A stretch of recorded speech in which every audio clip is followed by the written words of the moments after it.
Anong masasabi mo sa bagong Pilipinas ni Bongbong Marcos?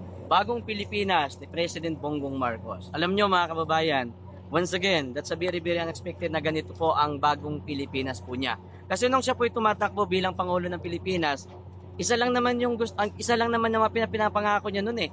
Unang-una, continuity ng Duterte administration. Binoto din siya ng taong bayan dahil akala po ng taong bayan is continuity nga talaga ng Duterte administration. Pero hindi po nangyari yon. Noong nakaraan, correct me if I'm wrong, mga 4 days ago or 3 days ago, nagkaroon sila dito ng concert sa Tagum. So isipin nyo po yan ha, ang ginawa po nila, nagbayad po sila ng mga sikat po na mga nagbabanda, mga sikat po na artista upang dumagsa yung tao para po sabihin ng tao na marami po ang pumupunta pa rin po sa kanila. Diba, siyempre dadami talaga ang tao nun kasi nandun si Daniel Padilla. Ang tanong, kanino kayang pera ang binayad kay Daniel Padilla para magpunta doon? Malaking bayad nun.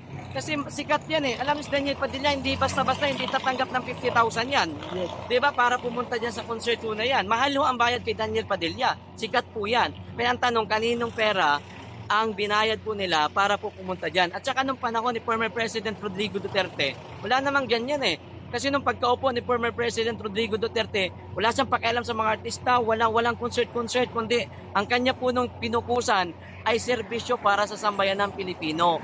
Diba? Ganun po ang ginawa ni former President Rodrigo Duterte. Ang layo ng bagong Pilipinas. Malapit na yung SUNA, kaya siguro namimigay siya ng mga ayuda sa sa iba't ibang parte ng Pilipinas para pagdating ng kanyang SUNA, may sasabihin siya na ganito, nakapamigay tayo ng mga ayuda. Pero hindi yan. Ang ayuda is temporary lang yan. Ang hinahanap po ng sambayan ng Pilipino ay ang pangmatagalan.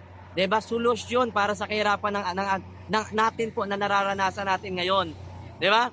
Okay naman sana eh. Kung yung kanyang ginawa, alam nyo ba kung bakit nagagalit ang sambayan ng Pilipino kay President Bongbong ngayon? Sa aming pong kalye survey, ang kanila pong sabi, kaya po sila hindi natutuwa sa pamumuno ng bagong Pilipinas ngayon dahil nung panahon ni former President Rodrigo Duterte, medyo mababa pa yung mga bigas noon. Yung pangako po na pababain ang bigas pagkaupo niya, ang nangyari, doble-doble pa. Kaya yung taong bayan, mas gusto talaga nila na bumalik ang mga Duterte sa kapangyarihan bilang Pangulo ng Pilipinas. Dahil yun ang nakita po nila na mayroong magandang gagawin, may magandang gagawin pa sa bansa po natin. Okay? Kaya wala yung bagong Pilipinas ni Bongbong Marcos parang pumapabor sa mga makaliwa noon.